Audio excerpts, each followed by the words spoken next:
La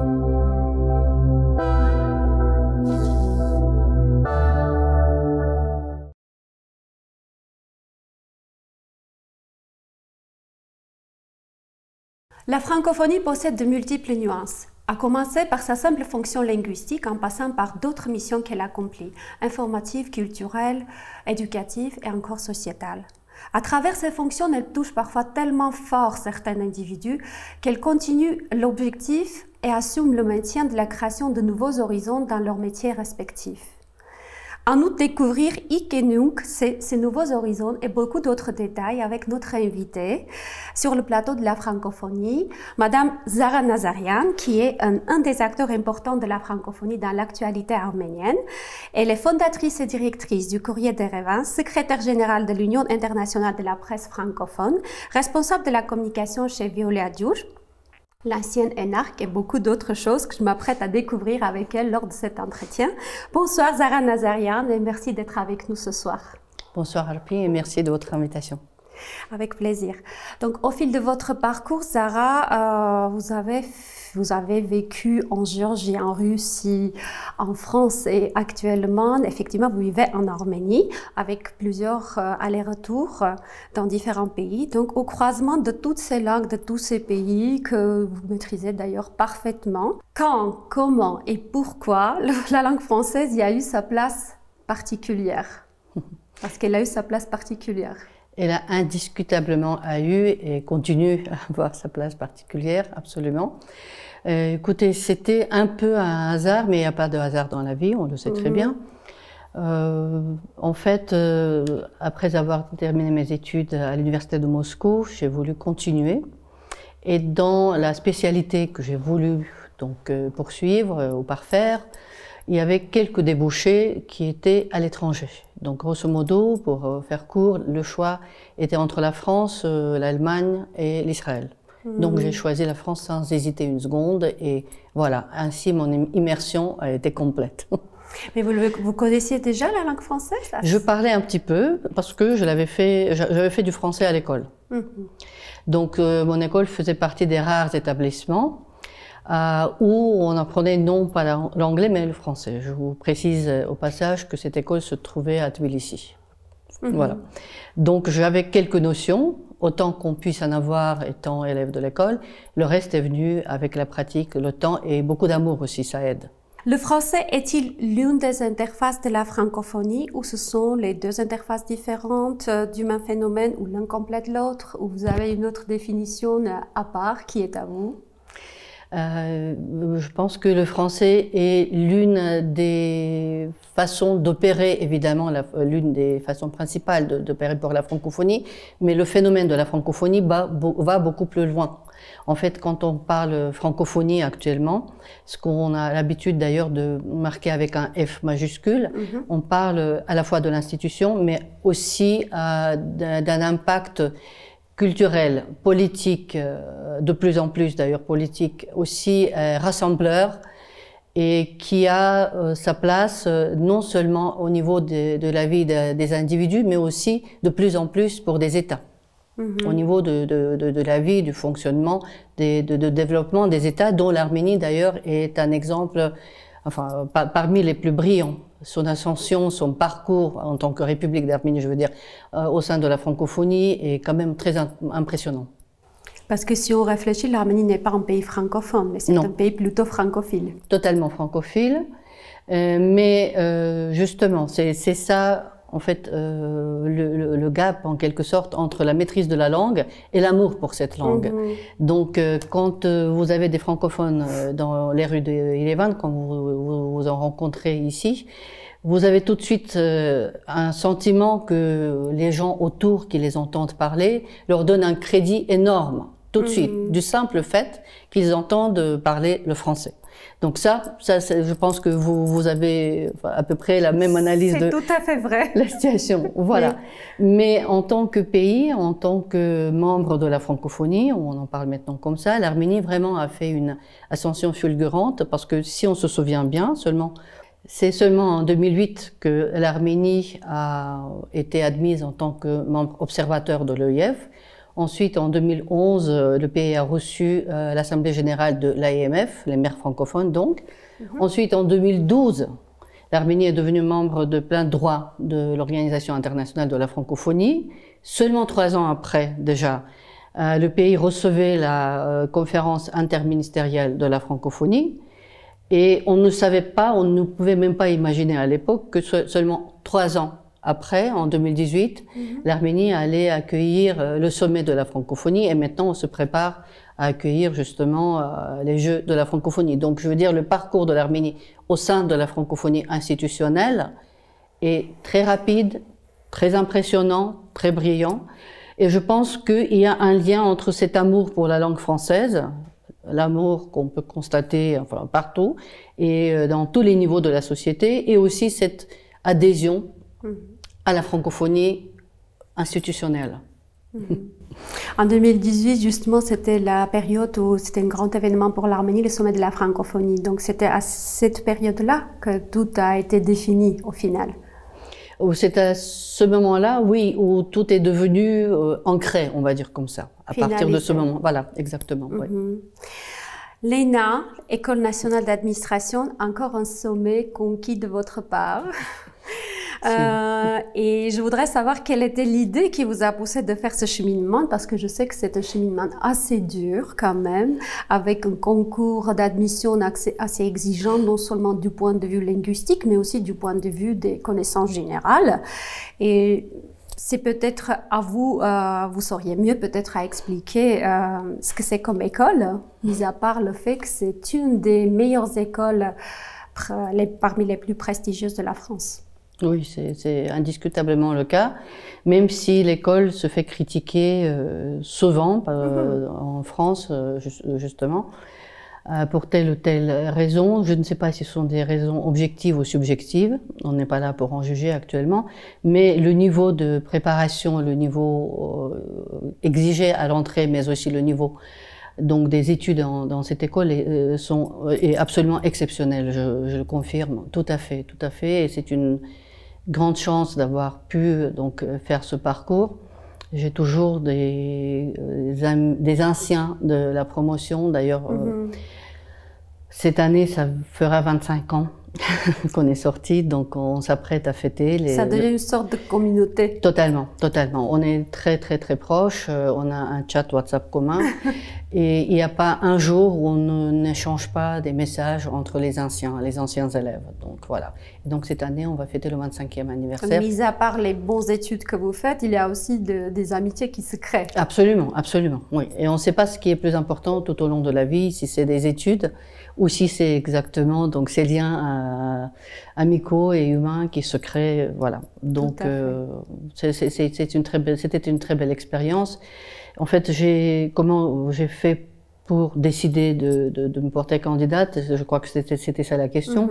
À l'époque, je travaillais à l'ambassade d'Arménie en France. Je dirigeais le service de presse de cette ambassade. Et de par mes fonctions, je côtoyais beaucoup de personnes qui étaient issues de l'ENA. Et donc, au fil de ces rencontres, j'admirais énormément la qualité et le niveau intellectuel et aussi la capacité d'adaptation et d'analyse de ces personnes. Et à chaque fois, c'était une constante qui revenait, telle ou telle personne a fait l'ENA, telle ou telle personne a fait l'ENA. J'ai fini par me poser la question, mais ma foi, qu'est-ce que c'est que cette école qui forme? Justement, je vous ai demandé de présenter parce qu'il y a peut-être des gens qui ne connaissent pas, mais c'est très important de connaître.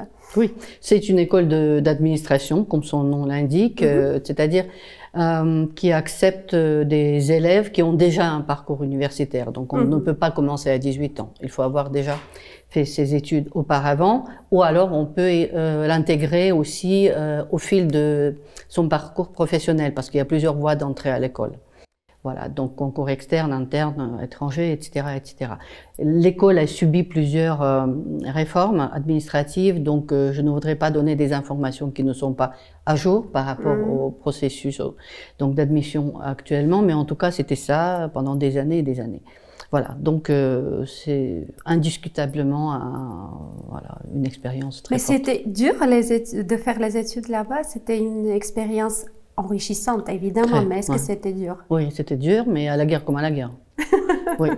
Et d'ailleurs, l'une des conditions, après avoir été admise à l'ENA, je voulais, comme j'ai l'habitude de jouer sur plusieurs tableaux, vous aurez remarqué, j'avais envie de continuer mon travail au sein du service de presse de l'ambassade d'Arménie à Paris. Et on m'a dit tout de suite non. C'est soit les études, soit le travail. On ne peut absolument pas concilier les deux. Évidemment, j'ai accepté la règle. La création du courrier d'Erevan, première presse francophone en Arménie, s'inscrit-elle dans le contexte de cette grande filiation pour la langue française, cet amour inconditionnel, on va dire, de votre part, ou d'autres raisons en dérivent également? Je pense que la raison première, c'était le fait que l'Arménie, toute francophile et de plus en plus francophone qu'elle est, ne possédait pas son média, son propre média en langue française. Je parle des médias faits en Arménie, entièrement, donc fabriqués entre guillemets en Arménie. Je ne parle pas des médias francophones en diaspora. Voilà. Et donc quand on est arrivé vers 2012, donc à la veille de l'admission de l'Arménie au sein de l'OIF en tant que membre de plein droit, je me souviens de cette discussion avec feu Christian Terstepanian, où on parlait justement de cette absence de médias francophones et on se connaissait de par mon parcours journalistique aussi à l'ambassade. Et il m'a dit, mais pourquoi tu ne le ferais pas? Je dis, Christian, c'est trop compliqué, et on n'a pas les moyens, etc. Et c'est grâce aussi beaucoup à ces encouragements que j'ai pris cette décision. On était en ligne en octobre 2012, donc presque jour pour jour, avec l'adhésion à l'OIF, officiellement.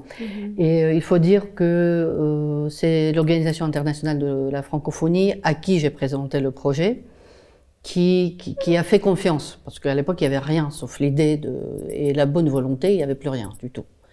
Voilà, et donc l'OIF a fait confiance, l'OIF a donné des fonds pour démarrer. On est devenu partenaire, on reste partenaire et c'est vraiment une très grande fierté et responsabilité que d'avoir ce partenariat. Au final, que signifie d'être un média francophone en Arménie? Quelles sont ses missions et peut-être plus précisément les enjeux aussi, les problèmes, les difficultés?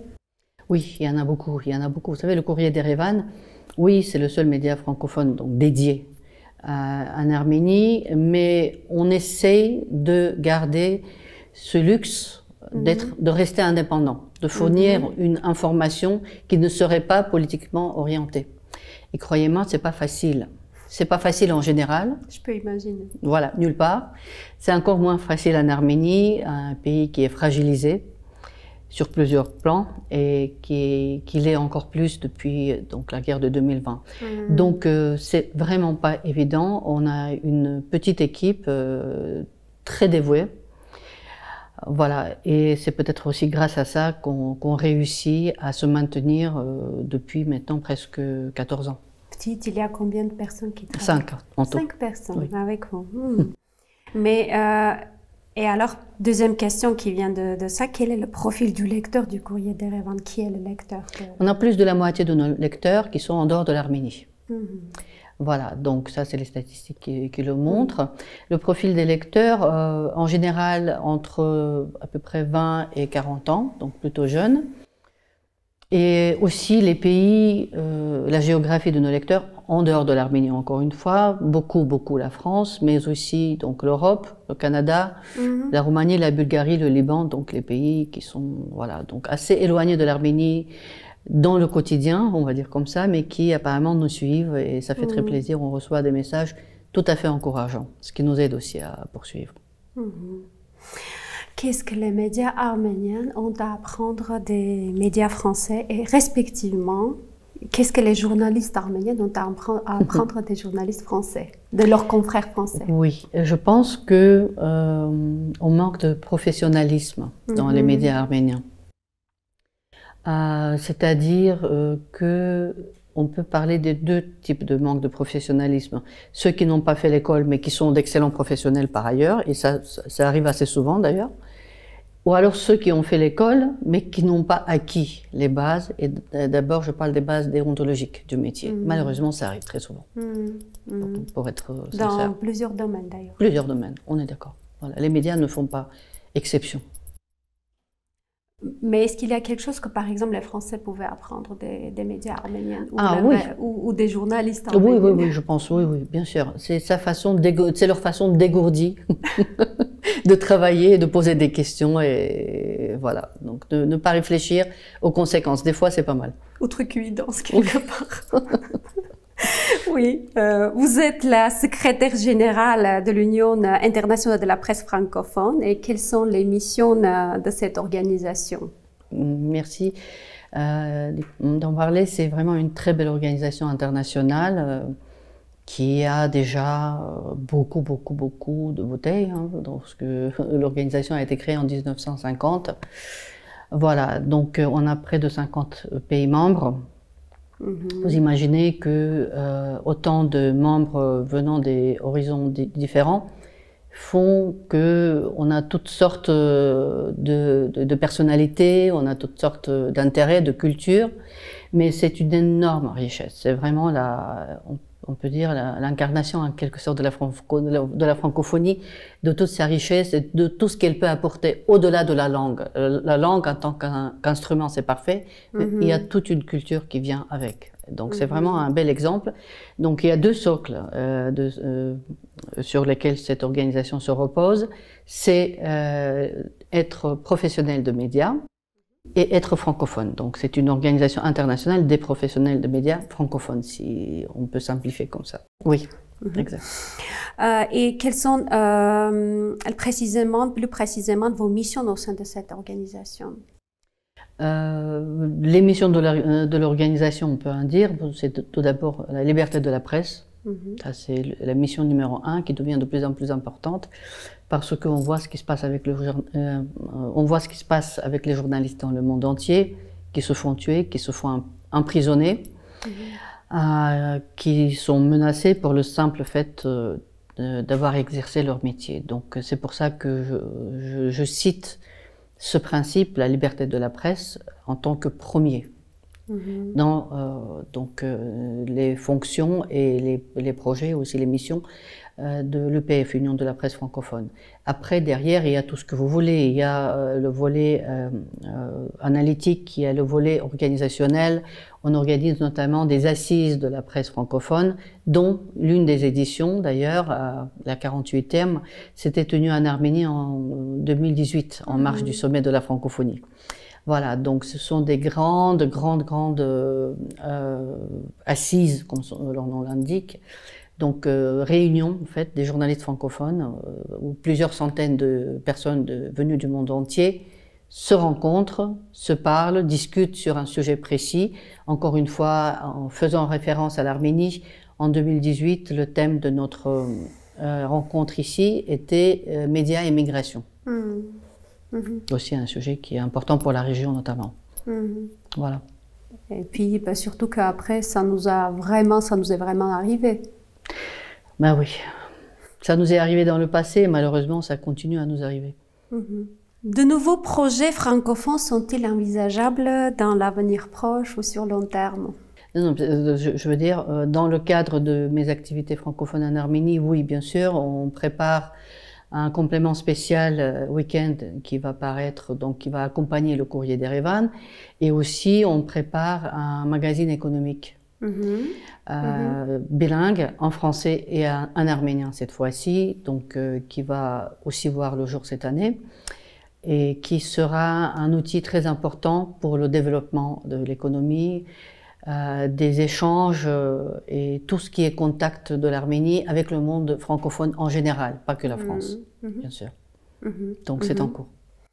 Et peut-être ma dernière question, quelle perspective pour la francophonie en Arménie à votre avis? Les plus belles, les plus belles. Je suis très optimiste. On a maintenant, on regarde 2027 où l'Arménie va recevoir les Jeux de la francophonie. C'est un événement qui est encore plus grand, encore plus volumineux, si on peut dire ainsi, que l'était le sommet de la francophonie. Donc on est très optimiste, on regarde vraiment avec beaucoup d'enthousiasme à la fois cet événement, donc 2027, et aussi un lien avec cela, le futur de la francophonie en Arménie. Il y a encore tout à faire. Beaucoup a été fait, mais il y a encore tout à faire, tout à construire dans ce domaine en Arménie. Merci beaucoup, Zahra Nazarian. Merci à vous.